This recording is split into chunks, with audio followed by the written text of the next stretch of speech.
महसूल मंत्री चंद्रशेखर बावनकुळे ने मालवन से मिले पैसों पर निष्पक्ष जांच की मांग की। राणे के स्टिंग को गलत ठहराया। सरकारी योजना, स्थानीय गठबंधन, किसानों की कर्ज वसूली पर चलते और कई अहम मुद्दों पर अपनी प्रतिक्रिया दी है। नाही, मला वाटतं की अशा प्रकरणामध्ये पोलिसांचाच त्या ठिकाणी तपास महत्त्वाचा असतो। इलेक्शन कमिशनही यामध्ये इंटरव्हेन्शन करतं अशा काळामध्ये। तर कशामुळे पैसे आले, कुठनं पैसे आले, कशा करता आले होते, शेवटी घरात आहे आणि घरात पैसे आहे। बेडरूममध्ये कोणी आपल्या घरी पैसे ठेवले आहे, त्यांच्या व्यवहारातनं आले का, त्यांच्या एखाद्या प्रॉपर्टीतनं आले का, किंवा त्यांच्या एखाद्या कुठल्या कारणांचे पैसे आले। शेवटी निवडणुकीचे पैसे जे असतात ते कधी वाटताना कोणी पकडलं तर त्या ठिकाणी मग निवडणूक आयोग वगैरे लक्ष येतं। पण यावेळी आमचं म्हणणं स्पष्ट आहे, जे असेल ते नियमाने तो तपास झाला पाहिजे। इलेक्शन कमिशन सुद्धा त्या ठिकाणी लक्ष टाकेलच, पोलिसही लक्ष टाकेल आणि चुकीच्या पद्धतीचे पैसे असतील तर कारवाई करतील आणि चुकीचे असतील तर पोलीस कारवाई करतील, इलेक्शन कमिशन कारवाई करेल। पण ज्यांच्या घरात पैसे आहे त्यांनी पैसे का आणले, कुठनं आणले, कुठल्या व्यवहारातनं आणले, हे सर्व त्या ठिकाणी मला वाटतं पोलीस तपासतील। आणि त्यामुळं आज एकदम असं म्हणणं योग्य नाही की भाजपच्या कार्यकर्त्या घरात पैसे सापडले, ते पैसे आहे ठीक आहे, पण मला हे वाटतं की एखाद्याच्या घरात जाऊन अशा पद्धतीचं स्टिंग ऑपरेशन करणे, कुणाच्या बेडरूममध्ये जाऊन स्टिंग ऑपरेशन करणे, हे सुद्धा त्या ठिकाणी तो त्यांचा काय केलं मला माहिती नाही, पण कुणाच्या घरात जाण्याचा अधिकार आहे का, कुणाच्या त्या ठिकाणी बेडरूममध्ये जाण्याचा अधिकार आहे का, हे जरा बघावं लागेल। नाही, निलेश राणेंनी असं का करावं मला माहिती नाही, पण एक मात्र खरं आहे की बेडरूमपर्यंत जाऊन त्या ठिकाणी अशा प्रकारची व्हिडिओ शूटिंग करणे, याच्याबद्दल थोडा मला त्या ठिकाणी थोडं नियमाच्या बाहेर वाटतं आहे। पण जे काही त्यांनी पोलिसांच्या किंवा निवडणूक आयोगाच्या लक्षात आणून दिलं आहे निलेश राणेंनी, तर मला वाटतं याच्यामध्ये पोलिसांनी आता निवडणूक आयोग योग्य दखल घेईल। नाही, सरकारच्या योजनांचं संपूर्ण मांडणी आम्ही करत असतो।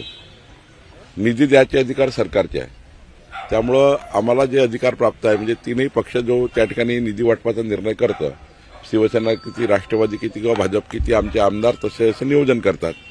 आता नियोजनामध्ये 237 आमदार आहे, त्यापैकी फंडचं नियोजन होतं, त्यामुळं सर्वांना अधिकार आहे आणि शेवटी अंतिम मुख्यमंत्री करतात, त्यांच्या खात्याचे अधिकार त्यांना आहेत। तर मला असं वाटतं की शरद पवार साहेबांनी सरकार चालवलं अनेक वर्ष, त्यांनी सरकारमध्ये बसून निधी वाटलेला आहे, त्यांनी अनेक निवडणुका निधीची घोषणा करून लढलेल्या आहे, त्यांनी अनेक निवडणुका निधीच्या घोषणा करून जिंकलेल्या आहे। त्यामुळे शरद पवार साहेबांनी आता इतक्या उशिरा आम्हाला हे सांगणे मला वाटतं योग्य नाही। एखाद्या छोट्या युतीमध्ये एवढं हुरळून जाण्याची शशिकांत शिंदेना गरज नाही। अनेक ठिकाणी अशा वेगवेगळ्या युती झाल्या।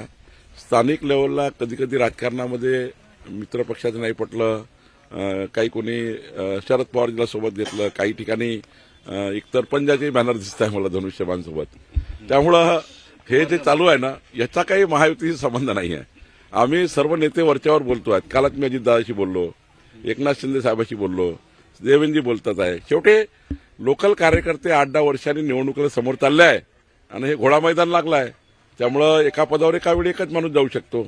त्यामुळं प्रत्येकाला वाटतं मी लढलो पाहिजे। नाही, आधीपासूनच देवेंद्र फडणवीसजीचं सरकार, आमचं सरकार शेतकऱ्यांच्या बाजूने उभं आहे।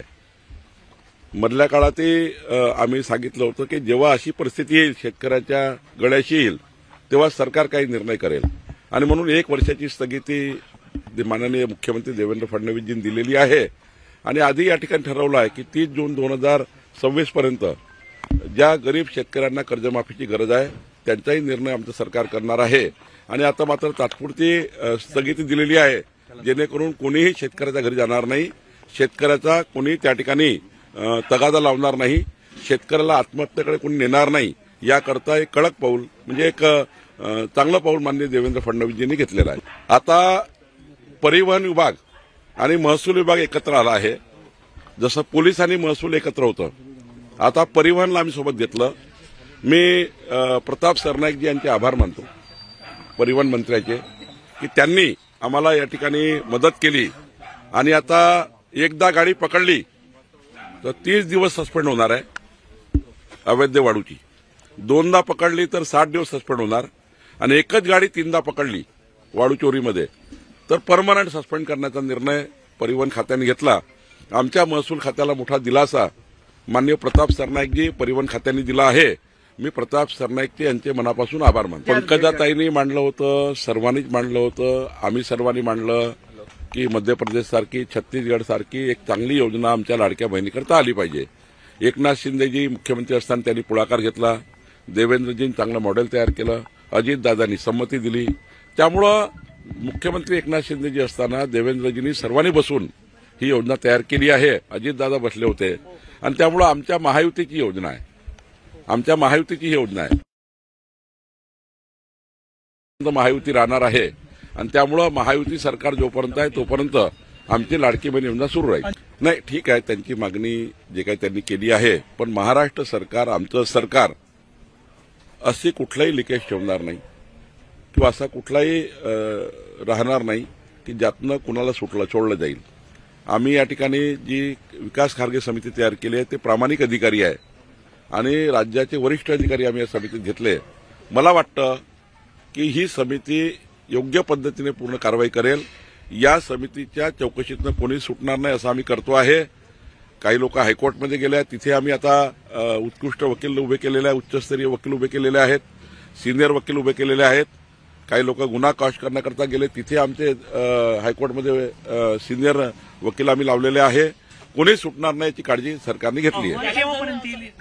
मला वाटतं की खारगे समिती साधारण एक त्यांचा जो अंदाज दिसतोय ते 10-15 दिवसामध्ये पूर्ण अहवाल देईल असं मला वाटतं। थोड्या लोकल निवडणुकीमध्ये काही ठिकाणी असे इलेमेंट्स आहेत जे निवडणुकीला गालबोट लावत आहेत। या इलेमेंट कुठल्याही पक्षाचे असेल तर यांना ठोकून काढलं पाहिजे आणि या इलेमेंटच्या माध्यमातून आपले निवडणुकीची जी परंपरा आहे, महाराष्ट्रात कधी बिहार किंवा इतर राज्यासारखा म्हणजे बिहार 20 वर्षापूर्वी 30 वर्षापूर्वी जो बिहारमध्ये होतं आता बिहारमध्ये नाही आहे, आता देशामध्ये कुठे असे प्रकार नाही आहे। पण महाराष्ट्रामध्ये असे जे इलेमेंट्स आहे हे जे प्रकार करतात आहे त्यांना त्या ठिकाणी प्रचंड पोलीस त्या ठिकाणी त्यांना जेरबंद करतील आणि सामाजिक वातावरण बिघडवणाऱ्या लोकांना पोलीस त्या ठिकाणी कडक कारवाई करेल असा मला विश्वास आहे। अब आपकी कार और बाइक की हर जरूरत का बस एक ही ठिकाना, श्री श्याम टायर्स। यहाँ मिलेगा आपको व्हील अलाइनमेंट और व्हील बैलेंसिंग, पंचर और टायर सर्विस, कार और bike washing, alloy bend repair और रिम स्ट्रेटनिंग, जनरल सर्विसिंग और बैटरी की सुविधाएं। श्री श्याम टायर्स में सभी ब्रांड के टायर्स उपलब्ध है और सेवा हर वक्त आपके लिए हाजिर है। जहाँ सेवा बनती है श्रद्धा, वही है श्री श्याम रसोई। सेवा ही सबसे बड़ा धर्म, हर दिन इंसानियत का स्वाद परोसती है यह श्याम रसोई।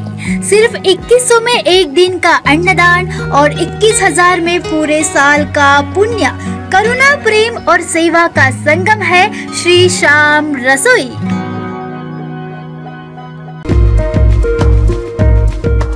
कामठी तहसील के मौजा, पावनगांव, घोरपड़ और रनाडा इलाकों में शानदार लोकेशन पर मिल रहे हैं NIT सैंक्शन प्लॉट्स, वो भी 24 महीनों की आसान किस्तों में। मौका सीमित है, आज ही बुकिंग करें और अपने सपनों की जमीन के हकदार बने।